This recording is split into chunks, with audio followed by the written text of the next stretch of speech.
지난 2주 동안 성지순례 보고를 통해서 사도 바울의 선교 여정과 계시록의 7교회에 대한 말씀을 함께 나누었습니다. 이제 오늘은 성지순례 보고를 마무리하려고 합니다. 너무 길게 해도 잘난치 않은 것 같고 또 너무 식상할 것 같아서 또 앞으로 가실 분들을 위해서 남겨놓도록 하겠습니다. 제가 이번에 이제 같이 여행 간 분 중에 나이도 적지 않은데 평생 해외여행이 처음이시랍니다. 처음 해외여행을 성지순례로 왔는데 직업을 들어보니까 이분이 이렇게 여행을 하실 수 있는 이제 그런 분이 아니더라고요.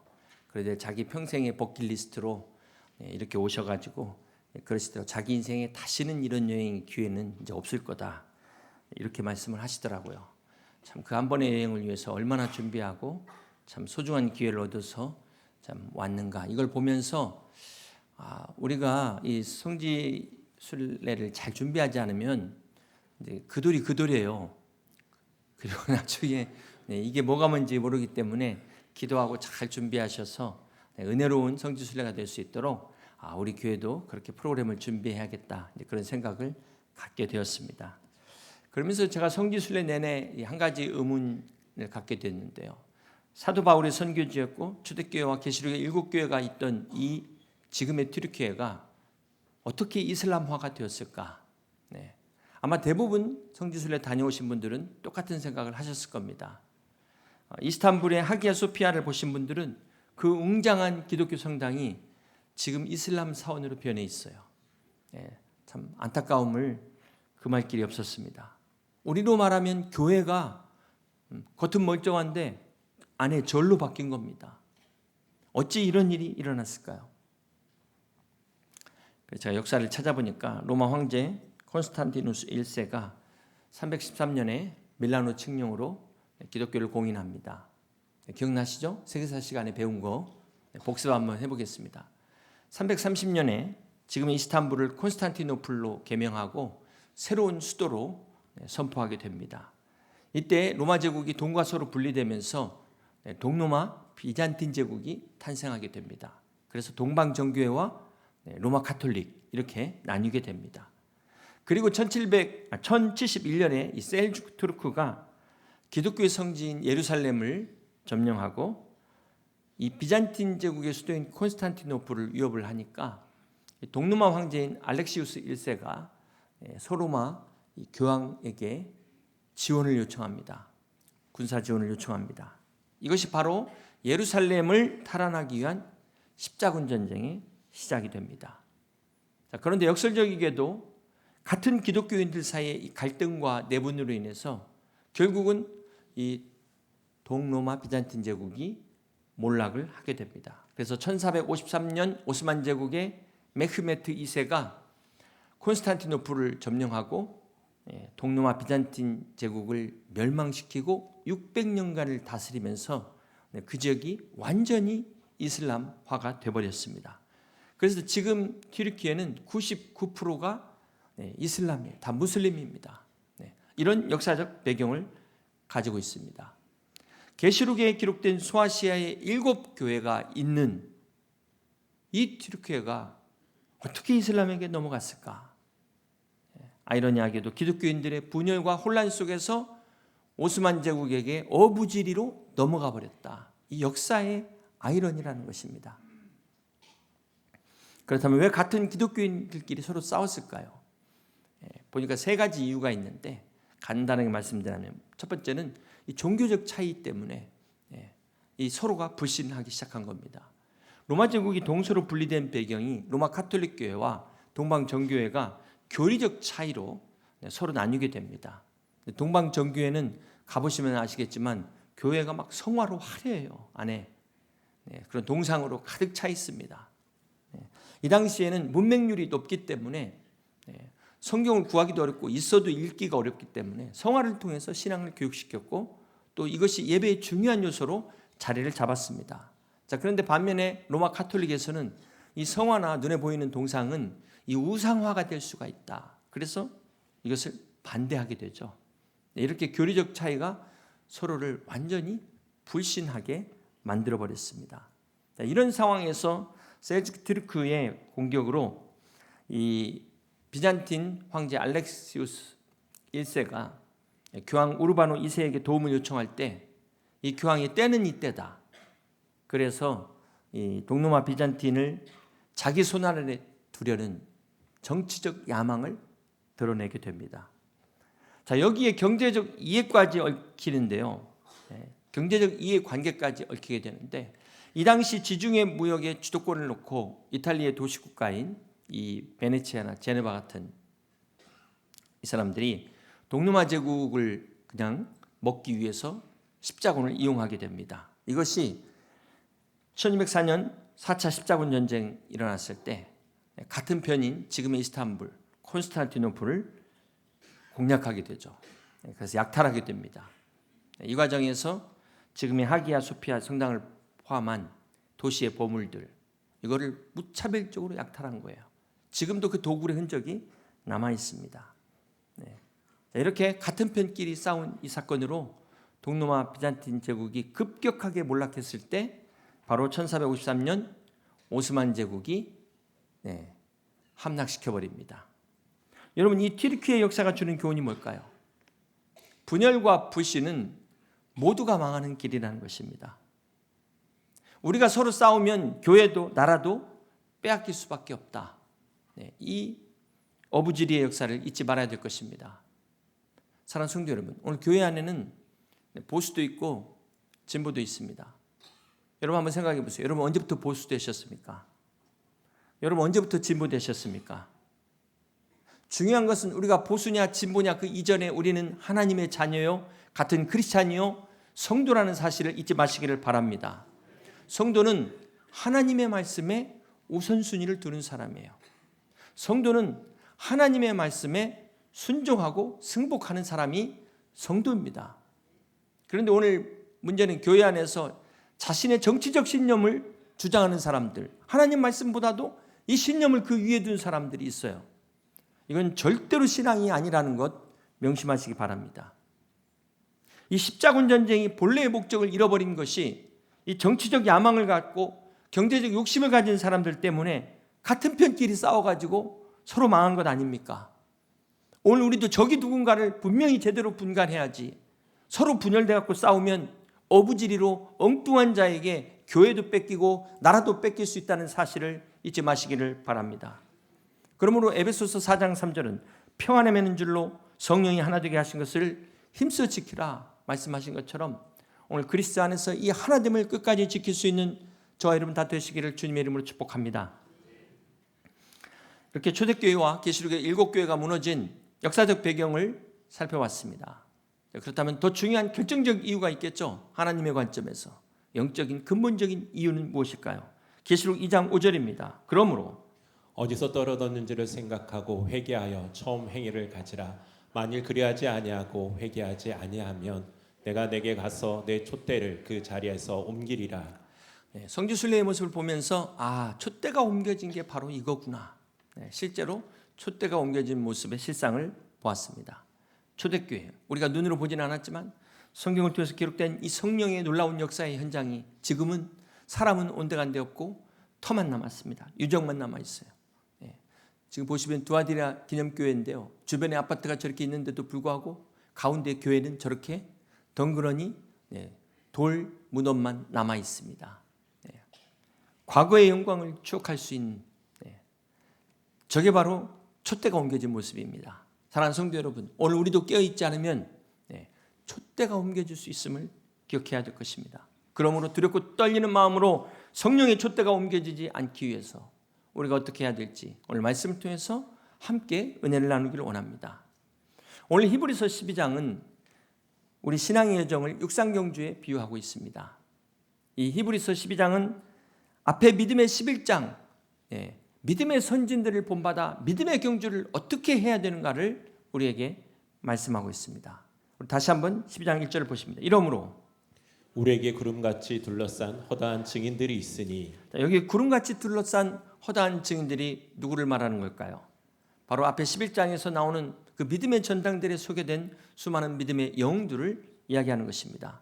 히브리서 11장은 믿음장이라고도 합니다. 그래서 믿음은 바라는 것들의 실상이요, 보지 못하는 것들의 증거니, 선진들이 이로써 증거를 얻었느니라 말씀하고 있습니다.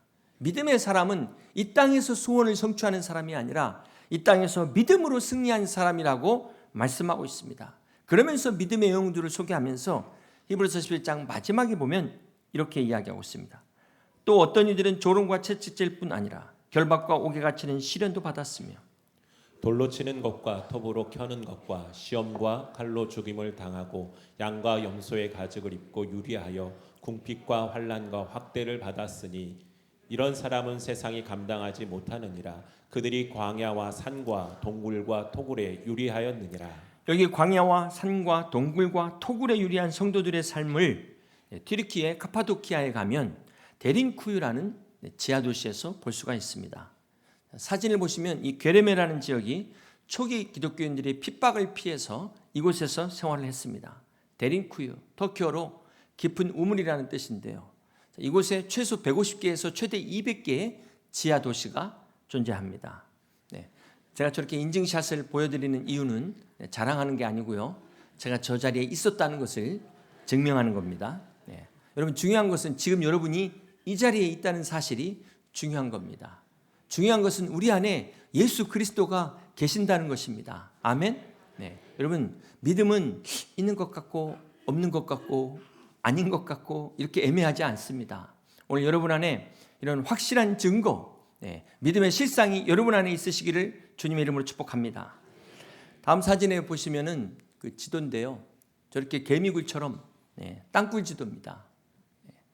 지상에서 약 80m까지 8개 층으로 최대 20개 층으로 되어 있는데 2만 명이 살 수 있는 그런 엄청난 곳입니다. 그리고 제일 아래에 십자가 모양으로 딱 파져 있는데 막 비집고 들어가서 보면은요 거기에 교회가 이렇게 나와요. 저기서 사람들이 예배를 드렸다는 거예요.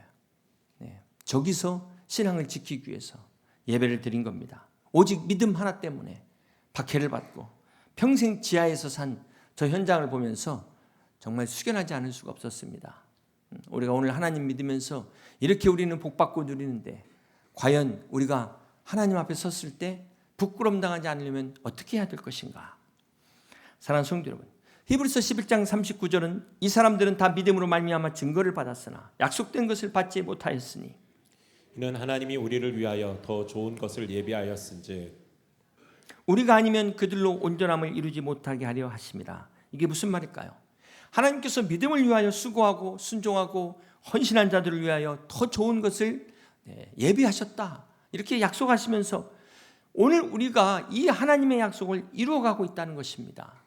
믿음의 선조들이 시작한 이 믿음의 여정을 오늘 우리가 함께 완성해 가고 있다는 사실을 말씀하고 있습니다. 그렇습니다. 오늘 우리의 믿음은 우리 교회를 세우신 우리 믿음의 선배들뿐만 아니라 오늘 히브리서 11장이 말씀하고 있는 이 믿음의 선진들의 뒤를 우리가 계속해서 이어가고 있다는 이 사실을 기억하시길 바랍니다. 그런 면에서 신앙은 개인전이 아니라 단체전과 같습니다. 우리 혼자 뛰는 게 아니에요. 여러분 혼자 뛰는 것이 아닙니다. 마치 릴레이 계주와 같이 우리가 이 믿음의 바톤을 이어받아 열심히 뛰는 것입니다. 지금도 하늘의 메인 스타디움에서 먼저 경기를 마친 우리 믿음의 선진들이 우리를 응원하고 격려하고 박수치고 있다는 사실을 믿으시기를 바랍니다. 여러분 이 응원 소리가 들리세요? 들리십니까?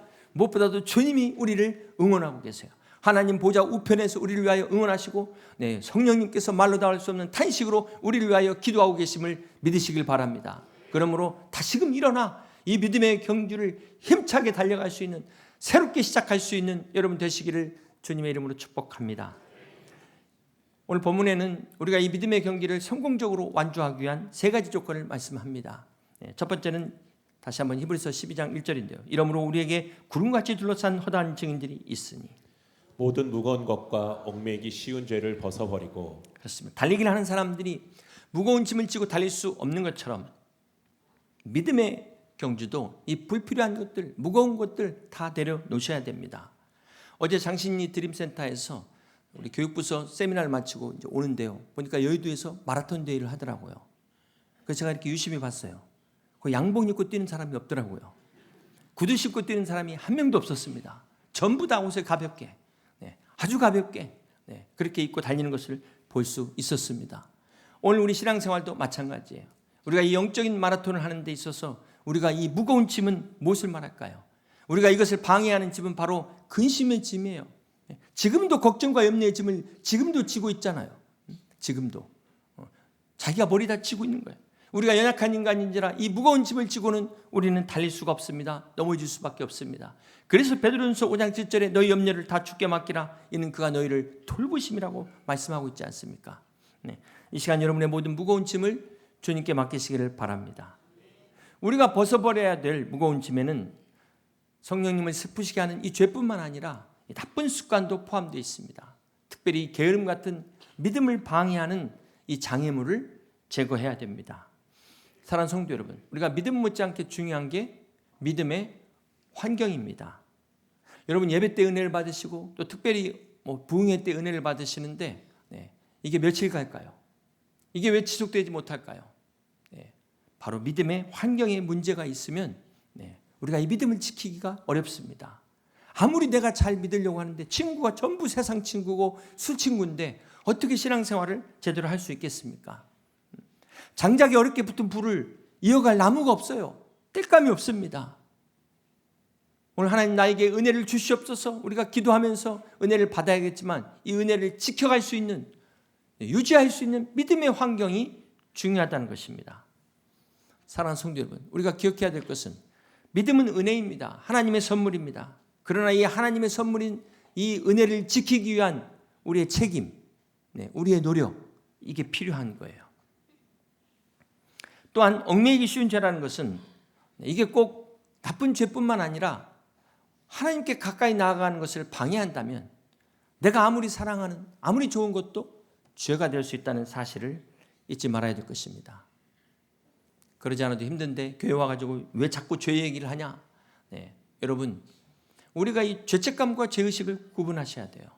죄책감은 마귀가 주는 정죄감으로 우리를 넘어뜨리고 우리를 실패케 하고 우리를 완전히 무너뜨리기 위한 것이라면 이 죄의식은 우리가 하나님 앞에 나아가도록 우리가 하나님 말씀에 비추어 깨닫도록 축복받도록 하는 것이 바로 이 죄의식이라는 사실입니다. 이것은 성령의 역사예요.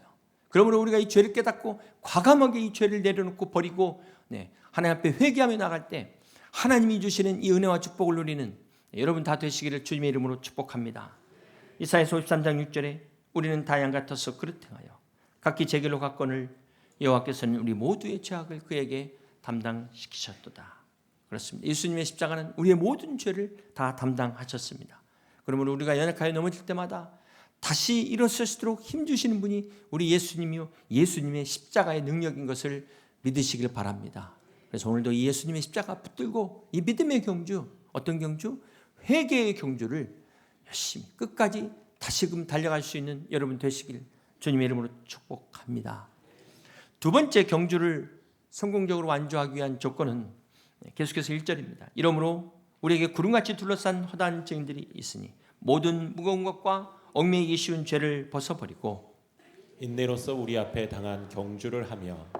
두 번째 조건은 인내입니다. 한 연구 결과에 의하면 주차장에서 차를 뺄 때 아무도 없을 때는 26초가 걸린다고 합니다. 그런데 이제 다른 차가 뒤에서 이렇게 기다리고 있으면은 31초가 걸리는데 이때 기다린 차가 자꾸 빵빵거리며 경적을 울리면 43초가 걸린대요.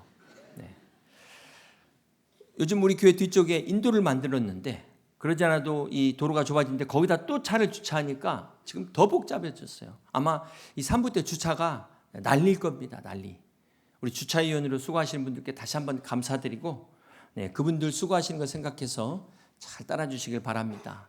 그리고 정말 여러분이 교회를 사랑하신다면 여러분 중에 혹시 은혜 받으신 분은 또 2부 예배 오시면 좋을 것 같아요. 2부 예배. 아무튼 감동을 주시는 대로 하시길 바랍니다. 처음 오시는 분들을 위해서 이렇게 양보할 수 있는 그런 성숙한 믿음의 성도 되실 수 있기를 바랍니다. 이렇게 길은 좁은데 양쪽이 딱 만났는데 뭐 끝까지 안 비껴요. 누가 이기나 보자. 그건 인내가 아니고 여러분 나부터 나가겠다고 들이밀면 어떻게 되겠습니까? 참 오늘 이렇게 말씀을 전했는데도 오늘 주차장에서 혹시나 열받으시는 분 계시면 기도하시고 주여 인내를 주시옵소서 승리하시길 바랍니다. 적어도 이 오늘 들은 말씀 오늘만큼은 실천할 수 있는 여러분 되실 수 있기를 바랍니다. 인내가 영어로 patience인데요. 환자가 patient잖아요. 어원이 같습니다. 여러분 환자에게만 인내가 필요합니까? 인내는 우리 모두에게 필요합니다. 2016년 리우올림픽 마라톤 금메달리스트가 엘리우드 킵초게라는 사람이었는데 그 나중에 인터뷰하면서 이런 말을 했어요. 얼마나 힘들었던지 그 옆에 달리는 차를 보면서 그 바퀴 속에 들어가고 싶다. 그런데 그걸 인내해서 마침내 금메달을 받게 된 것입니다. 사랑하는 성도 여러분, 믿음의 경주는 단거리 경주가 아니라 마라톤 장거리입니다. 그래서 반드시 인내가 필요해요. 우리가 온전한 믿음이 있다 할지라도 인내하지 않으면 하나님의 뜻을 이루기 어렵습니다. 기도의 응답을 받을 수 없습니다. 신앙생활은 비행기 타고 훨훨 날아가는 것이 아니라 땀 흘리며 달리는 경주와 같은 것입니다. 이 믿음의 경주에 있어서 반드시 인내가 있어야 승리할 수 있다는 사실을 기억하시기 바랍니다. 산에서 조난당하는 경우에 그 조난당한 현장에서 죽는 경우는 드물다고 합니다. 대부분 이제 마을 가까이에서 이제 시체로 발견되는데요. 이제 그 마지막까지 희망을 포기하기 때문에 죽는다는 거예요. 그래서 산악 전문가들이 마지막이라고 느꼈을 때 그때 30분을 버티라는 거예요. 다 끝났다 싶었을 때, 더 이상 길이 없다 싶을 때 그때 한 걸음을 내디디라는 것입니다. 내디디라는 것. 여러분 계란이 자기 스스로 깨고 나오면 병아리가 되는데 남이 깨면 후라이가 되는 거예요. 그렇기 때문에 우리가 이 인내라는 것이 얼마나 중요한지 모릅니다. 근데 인내가 단지 그냥 참고 견디는 수동적인 것만이 인내가 아니라 한숨 쉬고 있는 것만이 막 버티는 것만이 인내가 아니라 우리가 구하는 것도 인내예요. 계속해서 구하는 겁니다. 하나님이 응답 주실 때까지 이 문이 닫혔으면 열린 문이 나올 때까지 찾는 것입니다. 두드리는 것입니다. 그러므로 여러분 구하고 찾고 두드리는 인내로 믿음의 경주를 승리하는 여러분 다 되시기를 주님의 이름으로 축복합니다. 세 번째 우리가 이 경주를 끝까지 완주하기 위해 필요한 조건은 히브리서 12장 2절입니다. 믿음의 주요 또 온전케 하시는 이인 예수를 바라보자. 우리가 이 달리기를 할 때 마라톤 선수가 결승점을 향해 달리잖아요. 이 목표를 알지 못하고 달리면 어떻게 되겠습니까? 아무리 빨리 달려도 방향이 틀리면 헛수고가 되는 것입니다. 마찬가지로 우리 인생에 있어서 방향보다 중요한 것은 아니죠. 속도보다 중요한 것은 방향입니다. 제대로 잘 들으시기 바랍니다. 제가 거꾸로 얘기해도 여러분 잘 들으시면 되겠습니다. 히브리서 12장 2절에 믿음의 주여 또 온전하게 하신 이 예수를 바라보자. 우리가 바라봐야 될 목표가 뭐라고요? 예수 그리스도. 우리의 결승점이 어디입니까? 예수 그리스도. 예수 그리스도만이 우리의 진정한 목표이요 소망인 것을 믿으시기를 바랍니다. 간혹 이 경주할 때 우리가 옆에 보다가 스텝이 꼬여가지고 또 다른 거 보다가 넘어지는 경우가 있어요. 우리가 바라봐야 될 것은 옆에 있는 사람이 아니에요. 옆에 있는 김 집사, 이 집사, 박 집사를 보는 것이 아니라 우리는 주님만을 바라봐야 되는 것입니다. 어떤 사람은 히브리서 11장에 나오는 믿음의 영웅들, 막 허다한 하늘의 구름 같은 증인들 보다가 정작 예수님을 놓쳐버리는 경우가 있어요. 이 증인들, 그들 똑같은 우리와 같은 믿음의 사람들이었습니다. 먼저 예수 그리스도를 따르는 사람들이었어요. 우리가 바라봐야 될 것은 이 사람이 아니라 돌림없는 방백이 아니라 오직 예수 그리스도만을 바라보는 저와 여러분 되시기를 주님의 이름으로 축복합니다. 마태복음 14장에 보면 폭풍이 몰아치는 밤 사경 새벽 3시부터 6시경 사이에 우리 예수님께서 바다 위를 걸어 제자들에게 다가오십니다. 이때 배에 탄 제자들이 막 유령을 본 줄 알고 깜짝 놀라 당황하는데 주님인 것을 알아본 베드로가 이때 주님에게 주여 만일 주님이시거든 나를 명하사 무리로 오라 하소서 이렇게 요청합니다. 이에 주님께서 오라고 말씀하시니까 베드로가 즉시 배에서 뛰어내려 무리를 걷기 시작합니다. 한 걸음 한 걸음 이렇게 무리를 걷기 시작했을 때 갑자기 제정신이 들어와요. 그 순간 이 밑에 바다를 보고 또 옆에 풍랑을 보면서 이 베드로가 두려운 마음이 들어오면서 빠지기 시작합니다. 겁에 질린 베드로가 주여 나를 구원하소서. 그러자 주님이 즉시 베드로의 손을 잡아 붙잡으시면서 이렇게 말씀하셨습니다. 믿음이 작은 자여 왜 의심하였느냐. 사랑하는 성도 여러분, 오늘 우리가 예수님을 바라보면은 우리도 무리를 걸을 수 있음을 믿으시길 바랍니다. 예수님을 바라보며 나가면 우리가 불가능하다고 생각한 그 모든 일들 하나님께서 가능하게 하실 줄 믿으시길 바랍니다. 문제는 우리가 예수님을 바라봤다가 세상을 바라보는 거예요. 우리가 예수님을 바라봤다가 우리의 현재 문제만을 바라보고 어려운 상황을 바라보고 남을 바라보다 보니까, 남들이 한 얘기 바라보다 보니까 두려움에 빠지게 되는 것입니다. 그러다가 진짜 빠지는 겁니다. 그러므로 우리는 예수님만 바라봐야 합니다. 우리의 시선을 예수님께 돌려서 주님만을 바라보는 여러분 되시기를 바랍니다. 왜 주님만을 바라봐야 되냐면요, 우리는 예수님과 세상을 동시에 볼 수 없어요. 세상을 보면서 예수님을 동시에 볼 수 없기 때문에 그렇습니다. 그래서 달리는 경주에게 이 눈가림길에서 전방만을 보도록 한 것처럼 우리가 예수님만을 바라봐야 되는 것입니다. 또한 우리 믿음의 사람들에게 있어서 예수님을 바라보는 게 이게 진짜 복이라는 거예요. 하나님을 가까이 함이 내게 복이라, 다윗이 그렇게 고백했던 것처럼 우리가 예수님을 바라볼 수 있는 게 특권이라는 사실을 믿으시길 바랍니다. 예수님 자체가 우리에게 보상이요 상이라는 사실을 잊지 마시기를 바랍니다. 그러므로 모든 방해물과 무거운 짐을 벗어버리고 오직 예수 그리스도만을 바라보고 우리에게 주어진 이 회개의 경주, 인내의 경주, 소망의 경주를 끝까지 달려가는 여러분 되시기를 주님의 이름으로 축복합니다. 이제 말씀을 정리합니다. 사랑하는 성도 여러분, 인생이 뭐냐고 물으신다면 믿음의 경주라고 말하겠습니다. 이 경주의 마지막에는 상이 있다고 주님이 말씀하셨어요. 디모데후서 4장 7절입니다.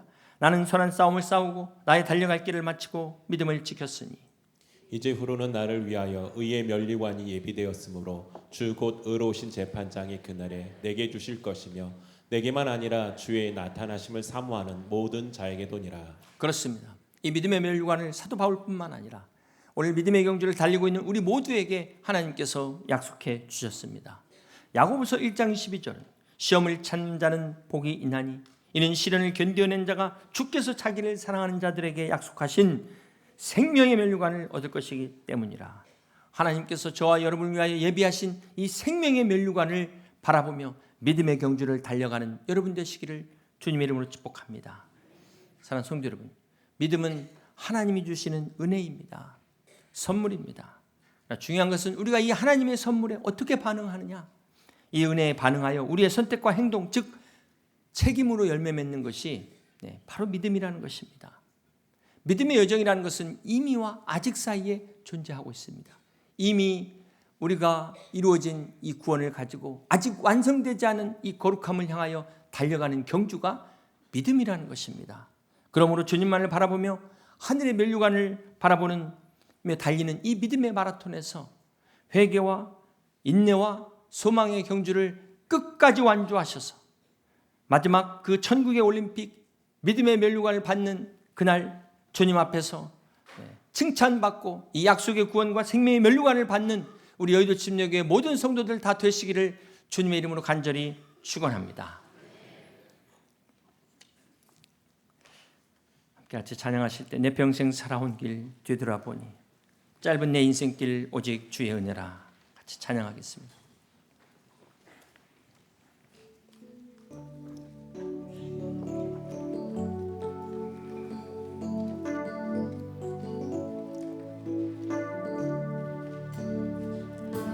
평생 살아온 길 뒤돌아보니 짧은 내 인생길 오직 주의 은혜라. 내 평생 살아온 길 뒤돌아보니 짧은 내 인생길 오직 주의 은혜라. 주의 은혜라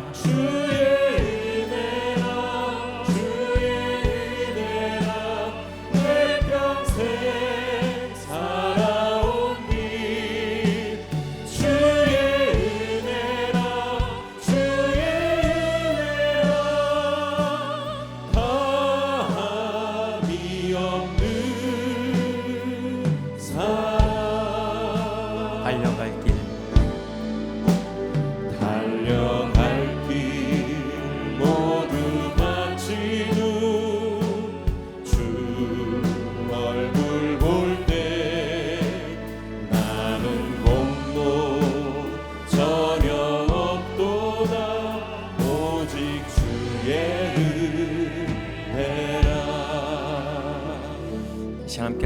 기도하시겠습니다. 사랑하는 성도 여러분, 혹 삶의 무게가 너무 무거우신 분 계십니까?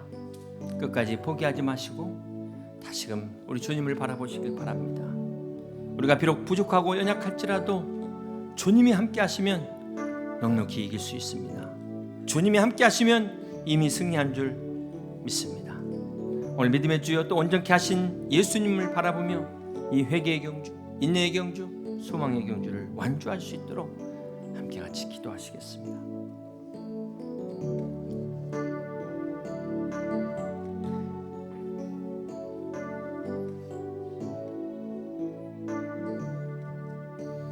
내 평생 살아온 길 뒤돌아보니 짧은 내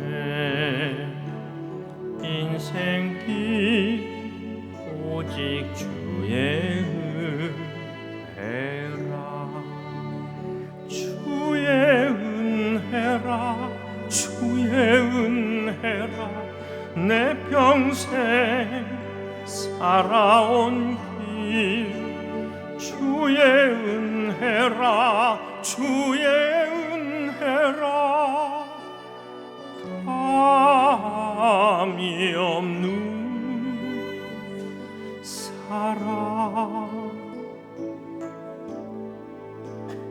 달려갈 길 모두 마친 후 주 얼굴 볼 때 나는 공로 전혀 없도다 오직 주의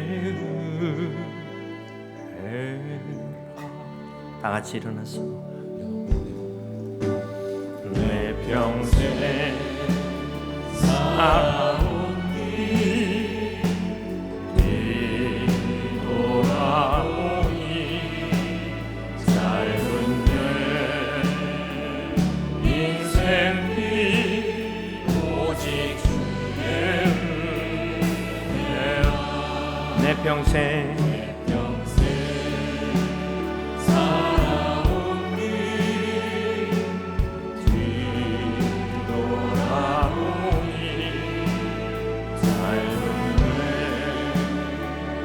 인생 길 오직 주의 은혜라 주의 은혜라 주의 은혜라 내 평생 살아온 길 주의 은혜라 주의 은혜라 감이 없는 사랑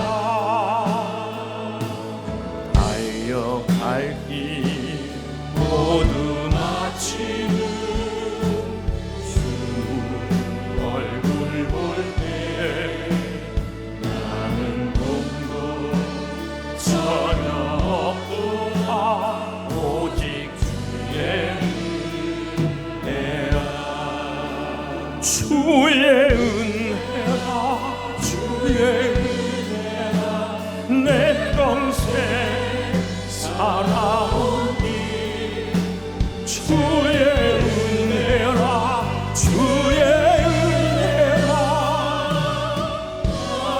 감이 없는 사랑 달려갈 길 모두 마치